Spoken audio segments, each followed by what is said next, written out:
Hello, I'm going to embark on a journey creating video clips speaking about the wonderful family members that God has given me.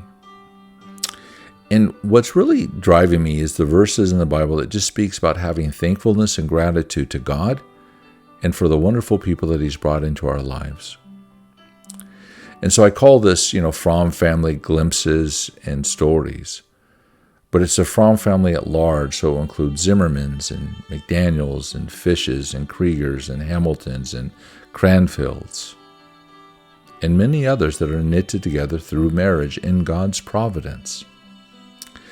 And again, the whole theme, I hope one that comes across is one of warmth and gratitude to God and for the people that God has brought into our lives. The perspective that I'm looking at is really a wide lens. In other words, we live in a world that is very difficult, very challenging, and will likely be so to our last final breath, in all honesty. But if we take a wide view of life, we really then begin to see God's power and the graciousness of how He has moved in the people that God has brought into our lives to help us in our pilgrimage to heaven. So really, it's the wide lens that I'll be looking at, and I also have to admit that these clips are not meant to convey somebody's total worth or accomplishments of what they've done within their lives.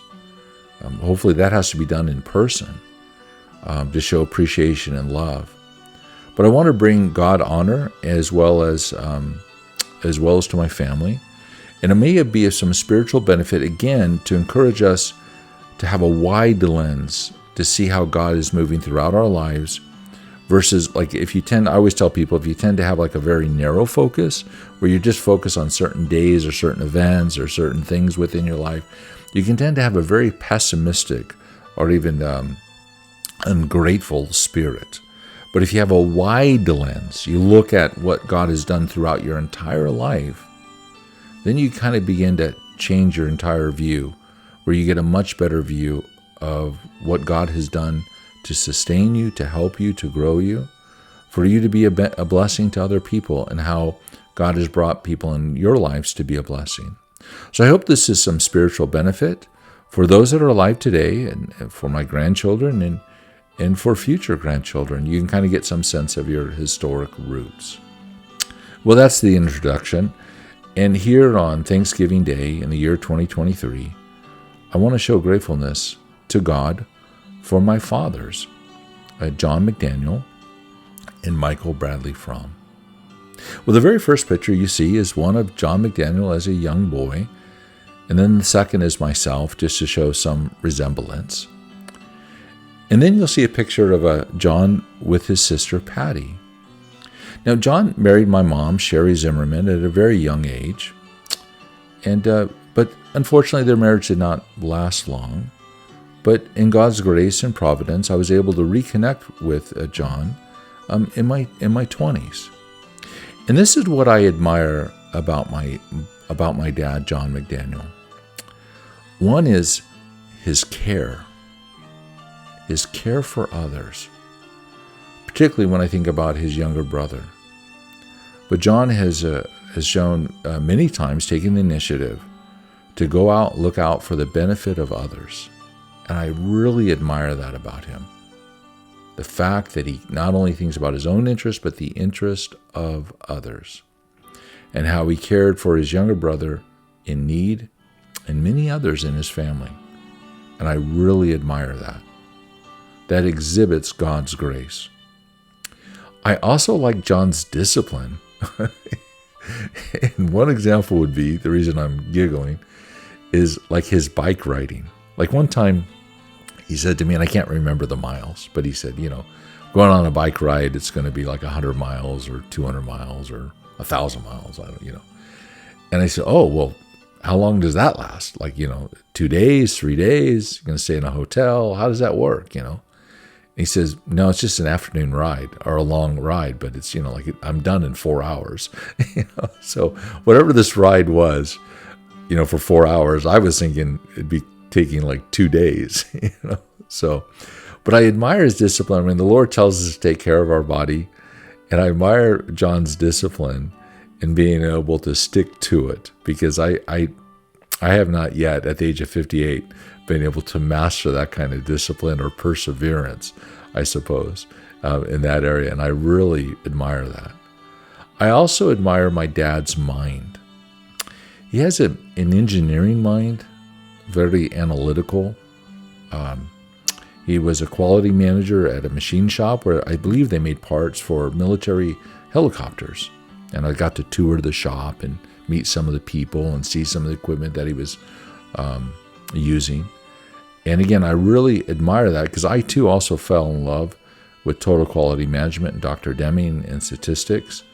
And so it was neat that we have that connection. And now his mind in terms of engineering is in being able to, read drawings and specifications, and, I mean, that's far exceeds mine, but I really admire that about him, that the intelligence to be able to do that. And then something we have in common is cars.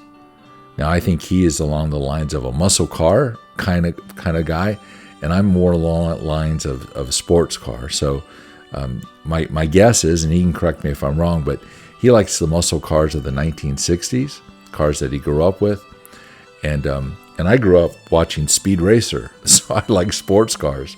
So give me a European a two-seater, and I'm a happy guy, like give me a car that kind of rides like a go-kart, I'm kind of happy that. But we do seem to have a love for cars, though they're different types. And John would go on to have two wonderful daughters, my sisters, Alicia and Heather. And you see a picture of them. They were able to take time to come and see me and my family in South Carolina. And what I would say about both of them, and I'll be doing a future clip, is they are fearless women. They are women who care for their husbands greatly, love their husbands and their children, but they're fearless. They're fearless women. They're the kind of women who will jump out of planes or, go take photos of bears and go on like long camping trips and journeys. They're the kind of ladies who will go, oh, I know, let's take a trip around the world. And they're just fearless that way. And it's interesting too. They married fearless men in the military and in armed forces, as well as law enforcement. But that's like loving, kind, gentle, but fearless women. These women do not mess with them. They're fearless, but fearless in the best sense, that they're very giving, and they're willing to take chances. They're willing to go on an adventure, and I really admire that about them. Well, as a young boy, in God's providence, He brought into my life Michael Bradley Frahm, and that's a picture that you see there. You see myself I'm in my early 30s, and my mom, Sherry, and my dad, Michael Bradley Frahm. Now, what I admire about my father is his gentleness. My dad, Michael Bradley Frahm, was a gentleman. Very kind. Very warm. Lots of hugs, lots of kisses. I wish, when I think about John McDaniel, man, I just admire how well he cares for others. And likewise with my dad, Michael Bradley, from just the absolute gentleness that he showed. And I wish one day before I go to heaven that I could achieve that level of sanctification where I could be as gentle as he was. I just cannot express that enough. The gentleness that my father showed me throughout raising me was just absolutely remarkable. His perseverance. So my dad saw that I was lazy, and to fix that, I had my summer planned out. I must have been finishing up 10th grade, I guess. And he asked me what I was doing for the summer, and I told him what I was doing. He goes, "Yeah, you're not doing any of that. You're going to start with me on Monday. You're going to make $6 an hour, and you're going to work at Frahm Honda. And on Mondays, let's see, we started at 7 a.m., and we finished at 9 p.m. So Mondays were a 14-hour shift. And then on Tuesdays through Thursdays, we were working from 7 to 6, sometimes to 7. So Tuesdays through Thursdays were 11, 12-hour days. Then on Friday was only a 10-hour day. And then as time went on, I would begin working on Saturdays, which was only a 6-hour day. So you can kind of do the math about how many hours I'm working. So that's my work week. Monday, 14 hours. Tuesday through Thursday, 11 to 10, 12 hours. Not exaggerating. Fridays, 10 hours, and Saturdays, 6 hours. So yes, I did get time and a half, and I had a tremendous amount of money, as you can imagine, green in my jeans, but I was too tired, wasn't able to spend it. But I did really enjoy being able to buy my dad lunch every day. And so the time that we were able to have and working together and just being able to see him. And it was interesting too, the mechanics would always tell me how my dad would talk to them about what I was doing through the school year. So I never thought my dad paid that much attention to what I was doing. But he did, and he would share quite often about how pleased he was about my progress. And my dad, Michael, had really good will. He always wanted to help other people as well, but he just showed really good will, that he would go out of his way to assist, whether it's the mechanics or neighbors. He always went out of his way to help others. And my father, Michael, was a boater. So John McDaniel, muscle cars. My dad, a boater, which made me fall in love with boating. Because we had this saying within the Frahm Zimmerman family that camping was a blessing because it would keep the family together. It was something we could do together. Well, my dad in the 60s was racing boats, and he had a boat like it was, I don't know if you'd call it like a flat bottom speedboat. Sometimes these very thin, shallow hulls that you would see these boats that would easily like flip. Like if you ever watch, boat racing, that's the kind of boat that he was racing. And it was called Born to Be Wild. So my dad loved Steppenwolf, and he loved the song Born to Be Wild, and that was his boat. And he won some races. And I asked him why he quit, and he goes, well, once you came along, I had to quit because I kept flipping the boat. So I was like going, yeah, I can't have any more of these crashes because, I could eventually be killed. So being a father caused him to stop doing this dangerous thing. Now, what was interesting, though, one of his old friends came by one evening, many years later, and I was probably in my late teens. And this friend said, "Hey, Mike, do you remember when you set the world speed record?" And I go, "What?" I said, "What? When did you set the world speed record?" Well, it didn't count because it was in the preliminaries before the race begins. I guess it kind of decides, the preliminary decides where your start position is. But during that time, he broke a record, and he just said, yeah, the conditions were right, and everything happened to go for that size of boat, for that class. So that was interesting. So, yes, deep love for boating, and so again, I wanted to kind of express just the God's common grace in each one of these men and what they showed me, but also something fun. That these were men, real men with interest, and men kind of gravitate towards things like, oh, we want to fly planes, we want to drive fast cars, we want to go boat racing, and we did a lot of skiing, a lot of water skiing, a lot of tubing. My father, Michael, when he would take me water skiing one time, I remember being at Lake Powell, man, we were just like blazing along. I was single skiing, and I was jumping from one side to the other and kind of swerving around and all that. But he would always go so fast. And one time, man, I just ate it. I fell face forward, hit my head on the ski, and just ate it. My dad's coming back around. He goes, "Are you okay?" And I go, "Oh, yeah." He goes, "You ready to go again?" I go, "You got it, Dad." So anyway, now for a very serious moment in this, in my life, very sad day. But it shows, again, God's common grace. So here I am telling you that I'm grateful for two fathers, John McDaniel and Michael Frahm. And this is how God works in very unusual ways.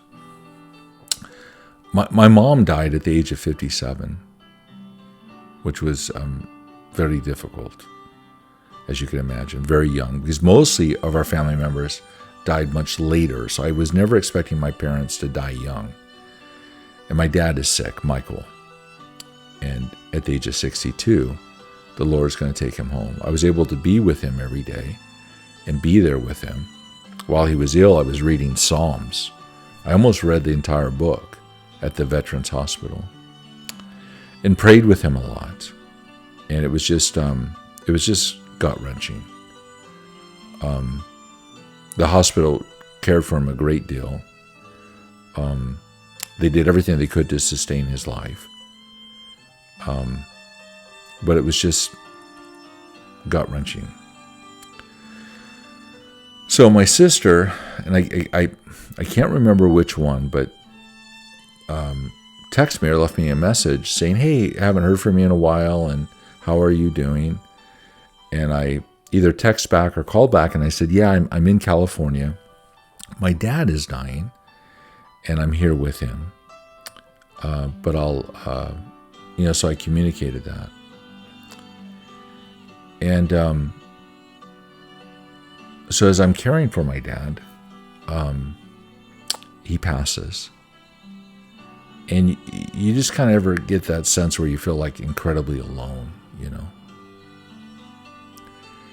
And I look at my phone, and there's a message from John McDaniel.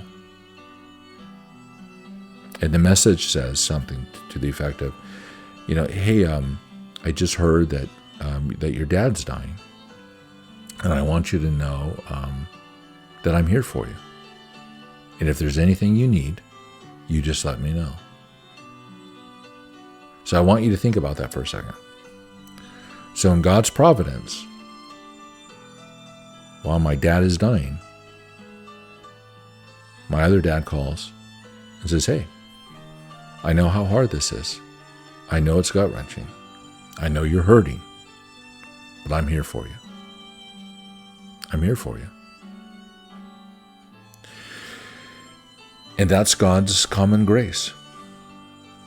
Do you see the power in that? Do you see the kindness and love in that? And I was able to go see John, and he was able to comfort me, and I'll always be grateful to him and God for that. And that's how I want to end this message. So I want to say I am so grateful to God for the two men that he's brought into my life, John McDaniel and Michael Bradley Frahm. And I hope this clip conveys a sense of warmth and love and brings some honor to these two men and gratefulness to God. Until next time, grace upon grace be with you all.